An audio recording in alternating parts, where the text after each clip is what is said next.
제가 질문을 하나 드릴 텐데요. 잘 생각해 보시고 답을 한번 해 보시기 바랍니다.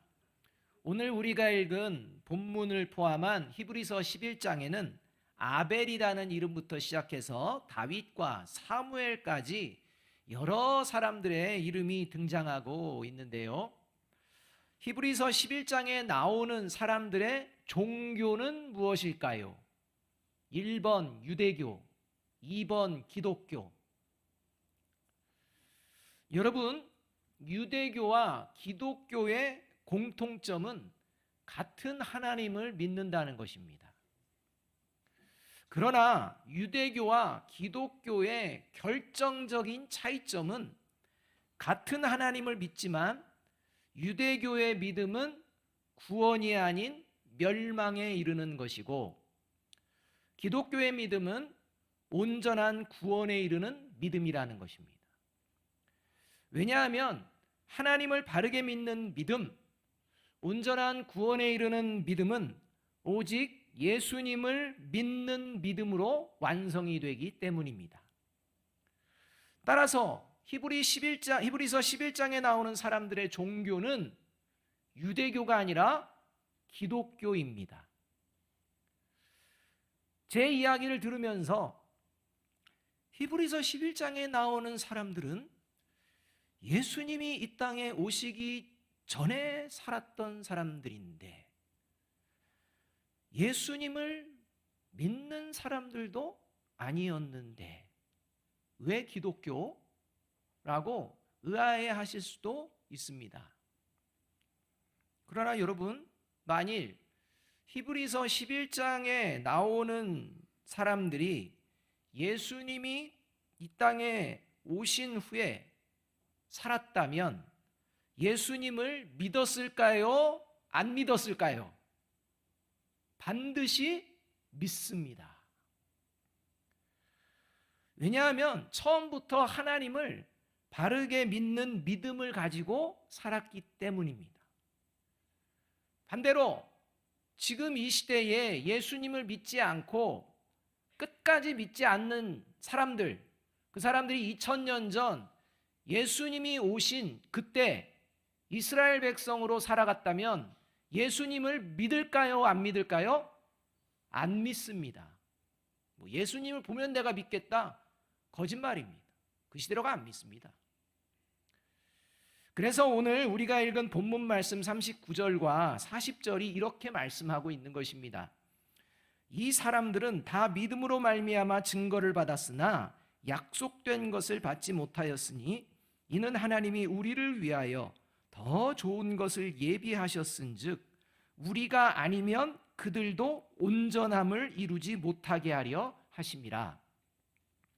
여기서 예수님이 오시기 전에 히브리서 11장에 등장한 사람들, 이 사람들은 약속된 것을 받지 못했다라고 말하는데 이 약속된 것이 바로 예수님입니다.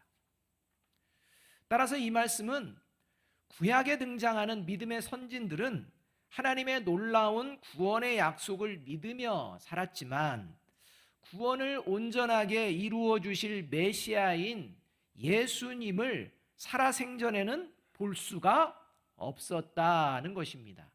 그럼에도 불구하고 믿음의 선진들이 보여준 믿음이 구원에 이르는 확실한 믿음이 될 수 있다는 증거가 있는데 그 증거가 예수님을 믿는 그리스도인들 때문이라는 겁니다. 달리기 경기 중에 이어달리기라는 경기가 있습니다. 이어달리기는 여러 명의 선수들이 한 팀을 이루어서 출발부터 결승점까지 정해진 구간을 이어서 달리는 경기입니다. 이런 이어달리기에 비유하면 히브리서 11장에 나오는 사람들은 예수님이 이 세상에 오시기 전까지의 구간을 하나님을 바르게 믿는 믿음으로 이어달리기를 한 것이고 예수님이 이 세상에 오신 후부터는 예수님이 오시기 전에 하나님을 바르게 믿던 사람들의 믿음의 바톤을 이어받아서 예수님을 믿는 사람들이 이제 영원한 구원에 이르는 결승점까지 이어달리기를 하는 것과 같다는 것입니다. 그래서 예수님은 마태복음 5장 17절에서 이렇게 말씀해 주십니다. 내가 율법이나 예언자들의 말을 폐하러 온 줄로 생각하지 말아라. 폐하러 온 것이 아니라 완성하러 왔다. 이 말씀은 예수님이 이 땅에 오시기 전까지는 하나님의 말씀이 미완성이었는데 예수님이 이 땅에 오심으로 하나님의 말씀이 완성이 되었다는 말씀입니다. 이것은 하나님의 말씀인 구약에 기록된 구원의 계획이 예수님을 통해서 완전히 이루어졌다는 말씀입니다. 그래서 예수님을 믿는 사람들은 유대인들이 믿는 구약의 말씀도 믿습니다. 그리고 유대인들이 믿지 않는 신약의 말씀도 하나님의 말씀으로 믿습니다.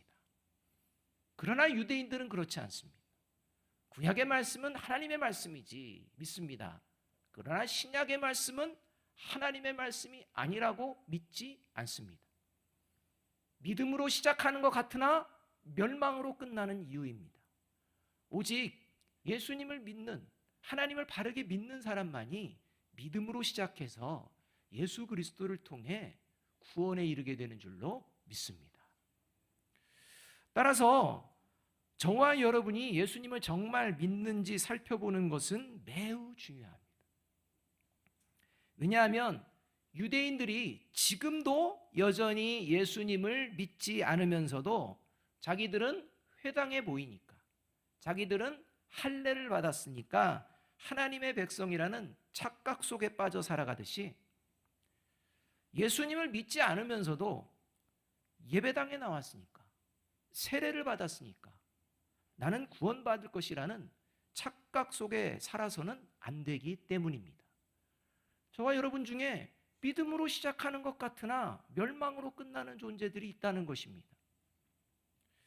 불편하게 들릴 수 있지만 오늘 이렇게 예배당에 함께 모여 있다고 해서 모두 구원받고 천국에 가는 것은 아닙니다. 오직 예수님을 믿는 사람만이 구원받고 천국에 갈 수 있습니다. 저와 여러분의 발걸음이, 인생의 발걸음이 믿음으로 시작해서 믿음으로 이어지는지, 구원으로 이어지는지, 아니면 믿음으로 시작한 것 같으나 멸망으로 사라지는지 돌아보아야 합니다. 이런 의미에서 이제 하반기를 시작하는 7월 한 달 동안 우리가 예수님을 바르게 믿고 있는지 히브리서 11장의 말씀을 가지고 계속해서 말씀을 전했습니다. 11월 첫 주에는 구원에 이르는 믿음이라는 제목으로 전했습니다.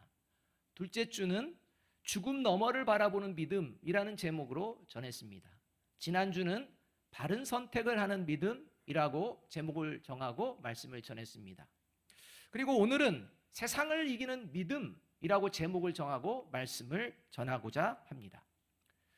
요한일서 5장 4절과 5절은 이렇게 말씀합니다. 함께 한번 읽어보겠습니다. 시작. 무릇 하나님께로부터 난 자마다 세상을 이기느니라. 세상을 이기는 승리는 이것이니 우리의 믿음이니라. 예수께서 하나님의 아들이심을 믿는 자가 아니면 세상을 이기는 자가 누구냐? 예수님을 믿는 자가 세상을 이기며 살아갈 수 있는 이유, 그것은 바로 예수님이 세상을 이기셨기 때문입니다. 그래서 예수님을 믿는 자는 세상을 이기게 되어 있다, 이렇게 말씀하는 겁니다. 요한복음 16장 33절 하반절 말씀입니다. 세상에서는 너희가 환난을 당하나 담대하라. 내가 세상을 이기었노라. 세상을 이긴다는 것은 하나님을 대적하고 하나님을 거역하는 세상의 가치관과 맞서서 싸워 이기는 것을 말합니다. 따라서 여러분, 구원에 이르는 믿음을 가진 사람은 반드시 이 세상만 바라보는 것이 아니라 죽음 너머를 바라봅니다. 그리고 이 세상을 살아가는 동안 하나님의 말씀을 가지고 반드시 바른 선택을 하며 살아가기를 힘씁니다. 그래서 결국 삶의 자리에서 잘못된 세상의 가치관을 싸워 이기며 살아가게 된다는 것입니다. 세상을 이기며 살아가는 믿음, 이 믿음을 예수님이 이 땅에 오시기 전 하나님을 바르게 믿는 믿음의 선진들의 삶에서도 볼 수가 있다는 것입니다. 예수님이 이 땅에 오시기 전부터 이미 믿음의 선진들은 하나님을 대적하고 거역하는 세상을 믿음으로 이기며 살아갈 수 있었는데, 그 이유 중 하나를 오늘 본문에서는 이렇게 소개해 주고 있습니다. 38절 상반절 말씀입니다. 이런 사람은 세상이 감당하지 못하느니라. 여러분, 이 말씀을 오해하면 절대 안 됩니다. 세상이 감당하지 못한다, 이 말씀을 하나님을 믿는 사람이 세상보다 힘이 세다, 이런 말씀으로 오해하면 큰일 납니다. 만약 세상이 하나님을 믿는 사람들 감당 못한다, 이거를 하나님을 믿는 사람들이 세상보다 힘이 세다라는 말로 오해하게 된다면 기독교는 세상의 잘못된 가치관에 사로잡히고 이제 세상의 힘보다 더 큰 힘을 우리가 가져야 된다라고 외치면서 세상에서 세력화하는, 타락하는 기독교로 변질되고 전락합니다. 이런 사람은 세상이 감당하지 못한다라는 말씀에서 감당하다라는 말은 가치가 있다, 적당하다라는 의미를 담고 있습니다. 그래서 이 말씀을 공동번역 성경에서는 이렇게 번역해주고 있습니다. 같이 한번 읽어보겠습니다. 시작. 이런 사람들에게는 이 세상이 살만한 곳이 되지 못했습니다. 여러분, 히브리어 원문에 어디 하나님을 믿는 사람이 세상보다 힘이 세다 이런 용어들이 있습니다. 없습니다. 이 말은 예수님, 하나님을 믿는 사람들은 이 세상이 살만한 곳이 아니라고 생각하며 살아간다는 겁니다. 결국 믿음의 선진들이 세상을 이기는 믿음을 가지고 살아갈 수 있었던 이유는 이 세상에 집착하며 살아가지 않았기 때문입니다. 여러분, 이 세상에 집착하지 않는 사람들이 이 세상이 추구하는 권력, 명예, 부귀, 영화에 집착할 턱이 있습니까? 따라서 예수님을 믿는 사람은 권력의 노예, 명예의 노예, 부귀, 영화의 노예로 살지 않습니다. 자, 그렇다면 이 세상에 집착하지 않고 세상을 이기는 믿음으로 살아가는 것은 구체적으로 어떻게 살아가는 것을 말하는 것일까요? 저와 여러분은 지금 이 세상에 집착하며 살아가고 있을까요? 아니면 세상을 이기는 믿음으로 살아가고 있을까요? 저와 여러분의 믿음은 구원을 향하고 있을까요? 멸망을 향하고 있을까요? 첫째로, 세상을 이기는 믿음으로 살아가는 것, 함께 한번 읽어보겠습니다. 시작. 언제나 하나님 편이 되어서 살아가는 것을 말합니다. 여러분, 이 세상에 집착하며 살아가는 사람은 세상을 살아가면서 이 편, 저 편 중에 내가 어느 편에 서는 것이 좋을지 계산하면서 살아갑니다. 그러나 세상을 이기는 믿음을 가진 사람은 계산이 필요 없습니다. 왜냐하면 언제나 하나님 편이 되어서 살아가기 때문입니다. 32절과 33절의 말씀 함께 한번 읽어보겠습니다. 시작. 내가 무슨 말을 더하리요? 기드온, 바락, 삼손, 입다, 다윗 및 사무엘과 선지자들의 일을 말하려면 내게 시간이 부족하리로다. 그들은 믿음으로 나라들을 이기기도 하며 의를 행하기도 하며 약속을 받기도 하며 사자들의 입을 막기도 하며. 여러분, 이 말씀은 가나안 땅을 이스라엘 백성들이 정복한 후부터 예수님이 이 땅에 오시기 전까지 믿음을 지키며 살아냈는데, 그 살아낸 사람들은 언제나 하나님 편이 되어서 살아갔다라는 말씀이라고 할 수가 있습니다. 사사들이 그러하였고 다윗 왕과 선지자들을 포함한 믿음의 사람들은 하나님의 뜻을 따르고자 언제나 하나님 편이 되어서 살아가기를 힘썼다, 그 말씀입니다. 여호수아와 이스라엘 백성이 가나안 땅에 살고 있는 이방 민족들과 첫 번째 전쟁을 앞두고 여리고로 진군하는데 칼을 빼고 이스라엘 백성들의 길을 막아서는 사람이 등장합니다. 이때 여호수아는 칼을 뽑아들고 길을 막고 있는 사람을 향해 너는 우리 편이냐? 아니면 우리의 적인 이방 민족 편이냐? 라고 질문합니다. 그리고 칼을 뽑아든 사람의 대답을 듣고 여호수아가 즉시 하나님의 말씀에 순종하는 장면을 볼 수 있습니다. 그 말씀이 여호수아서 5장 14절과 15절 말씀입니다. 그가 이르되 아니라 나는 여호와의 군대 대장으로 지금 왔느니라 하는지라. 여호수아가 얼굴을 땅에 대고 엎드려 절하고 그에게 이르되 내 주여 종에게 무슨 말씀을 하려 하시나이까. 여호와의 군대 대장이 여호수아에게 이르되 내 발에서 신을 벗으라. 내가 선 곳은 거룩하니라 하니 여호수아가 그대로 행하니라. 이 장면은 여호수아가 너는 우리 편이냐 아니면 우리 적의 편이냐 라고 질문할 때 하나님이 보낸 군대대장은 둘 다 아니다. 나는 하나님이 보낸 군대대장이다 라고 선언합니다. 그리고 여호수아에게 네 발에서 신을 벗어라 라고 명령하고 여호수아는 그 명령에 순종하는 장면입니다. 바로 이 장면은 지금 여호수아가 이스라엘 편에 서는 사람은 우리 편이고 이스라엘 편에 서지 않는 사람은 우리의 적이라고 생각하며 전쟁 준비를 하고 있는데 하나님께서는 여호수아 생각이 틀렸음을 가르쳐 주시며 바른 생각을 갖게 해주시는 장면입니다. 하나님은 여호수아와 이스라엘 백성에게 우리 편이 아니라 하나님 편에 서서 전쟁을 해야 한다는 것입니다. 이스라엘 백성들의 생각, 우리의 생각이 아니라 하나님의 생각으로 전쟁해야 한다는 것입니다. 그래서 잘못된 생각 버리고 하나님 말씀에 순종하라는 의미로 내 신발을 벗으라 명령한 것이고 여호수아는 우리 편을 따지던 잘못된 생각을 버리고 거룩하신 하나님 편에 서서 거룩하신 하나님의 생각을 가지고 전쟁을 치를 것을 결단하는 마음으로 하나님의 명령에 순종하는 것을 볼 수가 있습니다.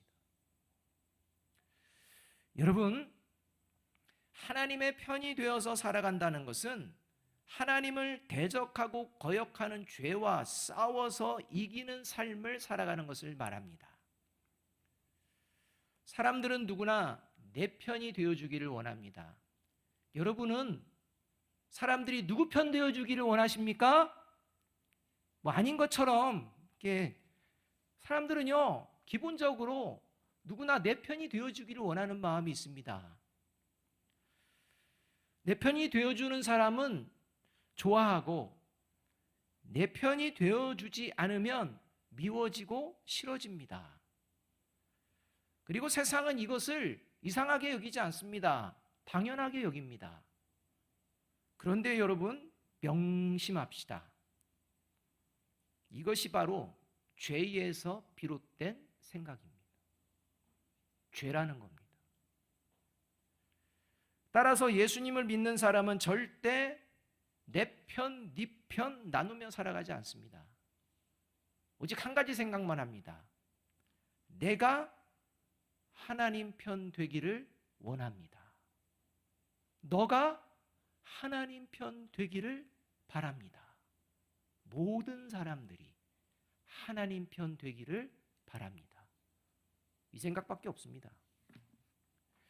특히 저와 여러분이 하나님 편으로 살아가고 있는지 아닌지를 정확하게 확인할 수 있는 방법을 하나님이 주셨는데 그것은 교회 공동체 안에서 마음속으로 내 편인 사람과 내 편이 아닌 사람으로 성도들을 나누거나 나는 이 교회 공동체 안에서 누구 편이 되는 게 좋을까 이런 생각을 하고 있다면 그 사람은 하나님 편이 아닌 것이 분명합니다. 더 나아가 예수님을 믿는다는 말도 거짓말일 수 있습니다. 우리 옆에 계신 분들에게 이렇게 이야기해 줍니다. 우리는 하나님 편입니다. 한 번 더 이야기해 줍시다. 같은 편이니 잘 지냅시다. 여러분, 세상에서 믿음에 방해가 되는 사람들과 살다가 얼마나 힘듭니까? 교회 왔습니다. 교회 왔는데 사람을 보았습니다. 성도들을 보았습니다. 누구 편? 같은 편, 하나님 편. 그러면 기분이 좋습니까? 나쁩니까? 같은 편을 보면 기분이 좋아야 되죠.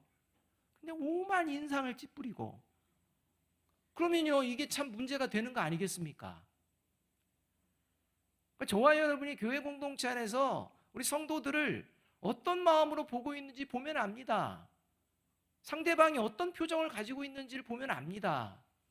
그가 세상의 가치관에 빠져가지고 살아가는지, 아니면 정말 이 세상을 이기는 믿음, 언제나 하나님 편에 서기를 원합니다, 나는 그 믿음을 가지고 살아야 하는지 보인다는 겁니다. 바라기는 머릿속으로 계산하면서 내 편 네 편 가르고 누구 편이 될까? 그렇게 하며 분열과 차별이 만연한 세상 속에서 언제나 하나님 편이 되어서 살아가기를 힘쓰는 저와 여러분이 되시기를 주님의 이름으로 축복합니다. 둘째로, 세상을 이기는 믿음으로 살아가는 것은, 같이 한번 읽어봅니다. 시작. 고난과 죽음의 두려움을 부활신앙으로 이겨내며 살아가는 것을 말합니다. 이 세상을 살아가는 동안 사람은 누구나 크든 작든 고난을 경험하고 또 죽음을 두려워합니다. 그런데 불편하게 들릴지라도 하나님은 하나님을 바르게 믿을 때 때로는 고난은 물론 끔찍한 죽음도 맞이할 수 있다고 말씀하십니다. 하나님을 바르게 믿고 예수님을 바르게 믿으면 고난이 와도 큰 고난 없고 그냥 가볍게 지나갈 것이고 평생 그냥 평안히 살 수 있을 것이다, 그런 말씀 하나님 하지 않으십니다. 하나님은 분명하게 말씀합니다. 하나님을 바르게 믿고 예수님을 믿으며 살아가는 이 세상 속에서는 고난받는다, 아니 심각한 끔찍한 죽음도 맞이할 수도 있다 말씀합니다. 믿으십니까? 이럴 때 아멘이 크게 나와야 되는 거예요. 믿으십니까? 36절과 37절 말씀입니다. 또 어떤 이들은 조롱을 받기도 하고 채찍으로 맞기도 하고 심지어는 결박을 당하기도 하고 감옥에 갇히기까지 하면서 시련을 겪었습니다. 또 그들은 돌로 맞기도 하고 톱질을 당하기도 하고 칼에 맞아 죽기도 하였습니다. 그들은 궁핍을 당하며 고난을 겪으며 학대를 받으면서 양과 염소의 가죽을 입고 떠돌았습니다. 이 모습이 하나님을 바르게 믿는 사람들의 모습이었다는 것입니다. 이 말씀은 믿음의 선진들은 그 어떤 고난의 상황이나 심지어 죽음을 맞이하는 순간에도 담대하게 하나님을 향한 믿음을 지켜내며 살았다라는 말씀입니다. 그리고 이렇게 그 어떤 상황 속에서도 끝까지 믿음을 지켜낼 수 있었던 이유를 35절이 이렇게 말씀해 줍니다. 함께 읽습니다. 시작. 여자들은 자기의 죽은 자들을 부활로 받아들이기도 하며 또 어떤 이들은 더 좋은 부활을 얻고자 하여 심한 고문을 받되 구차히 풀려나기를 원하지 아니하였으며 하면서 이제 온갖 고난과 박해의 부분들, 죽음에 이르는 것까지 쭉 설명하고 있는 겁니다. 이 말씀에 의하면 여자든 남자든 구별이 없습니다. 죽음을 당한 자를 바라보면서 또 죽음을 눈앞에 둔 상황에서도 흔들리지 않고 하나님을 향한 믿음을 지킬 수 있었는데 그 이유가 바로 부활신앙을 가졌기 때문이다 라는 말씀입니다. 이것이 바로 이 세상을 집착하지 않는 증거가 되는 겁니다. 여러분, 예수님이 이 땅에 오시기 전에 이미 하나님을 바르게 믿던 믿음의 선진들이 그 어떤 고난과 죽음의 상황에서도 두려워하지 않고 믿음을 지켜내는 부활신앙으로 살아낼 수 있었다면 예수님을 믿는 저와 여러분의 신앙은 더욱 확실한 부활신앙으로 믿음을 지키며 살아낼 수 있는 줄로 믿습니다. 왜냐하면 구약을 살았던 믿음의 선진들은 예수님의 부활을 보거나 듣지도 못했지만 저와 여러분은 예수님의 부활을 직접 목격한 증인들의 이야기를 듣고 믿고 있기 때문입니다. 그렇기 때문에 예수님 전에 부활신앙과 저와 여러분의 부활신앙을 비교해 본다면 저와 여러분의 부활신앙은 그 어떤 고난과 어떤 어려움 가운데에도 믿음을 지켜낼 수 있는 확실한 신앙인 줄로 믿습니다. 그래서 예수님을 믿는 사람들이 믿음의 선진들의 믿음을 이어받아서 구원의 완성을 마침내 이루어낼 수 있다고 말씀하고 계시는 것입니다. 그 말씀이 히브리서 12장 1절과 2절 말씀입니다. 함께 한번 읽어보겠습니다. 시작. 이러므로 우리에게 구름같이 둘러싼 허다한 증인들이 있으니 모든 무거운 것과 얽매이기 쉬운 죄를 벗어버리고 인내로써 우리 앞에 당한 경주를 하며 믿음의 주요 또 온전하게 하시는 이인 예수를 바라보자. 그는 그 앞에 있는 기쁨을 위하여 십자가를 참으사 부끄러움을 개의치 아니하시더니 하나님 보좌 우편에 앉으셨느니라. 예수 그리스도의 십자가의 죽으심과 부활, 이것을 믿는 것이 저와 여러분의 믿음인 줄로 믿습니다. 여러분, 남편과 아내가 또 자녀들이 또 신뢰했던 사람들이 내 편이 되어주지 않아서, 내가 원하는 대로 되어주지 않아서 속상하십니까? 혹 고난의 상황 속에 계십니까? 혹 죽음의 공포를 느끼는 순간이 있습니까? 바로 그때가 믿음의 주요, 나의 믿음을 온전케 하시는, 완전하게 하시는 예수님을 바라보며 믿음을 지켜내는 때인 줄로 믿습니다. 그리할 때 내 힘이 아니라 하나님이 주시는 힘으로 인내하며 믿음의 길을 계속해서 다시 걸어낼 수 있게 될 줄로 믿습니다. 바라기는 하나님을 대적하고 거역하는 이 세상에 집착하지 않고 하나님을 대적하고 거역하는 나의 생각에 집착하지 않고 언제나 하나님의 편이 되어서 고난 속에서도 인내하며 부활 신앙으로 살아내는 저와 여러분이 되시기를 주님의 이름으로 축복합니다. 이것이 바로 하나님을 대적하고 거역하는 이 세상을 이기는 믿음입니다. 마지막으로 고린도전서 15장 57절과 58절 말씀 함께 읽습니다. 시작. 우리 주 예수 그리스도로 말미암아 우리에게 승리를 주시는 하나님께 감사하노니 그러므로 내 사랑하는 형제들아 견실하며 흔들리지 말고 항상 주의 일에 더욱 힘쓰는 자들이 되라. 이는 너희 수고가 주 안에서 헛되지 않은 줄 알미라. 아멘. 기도하겠습니다.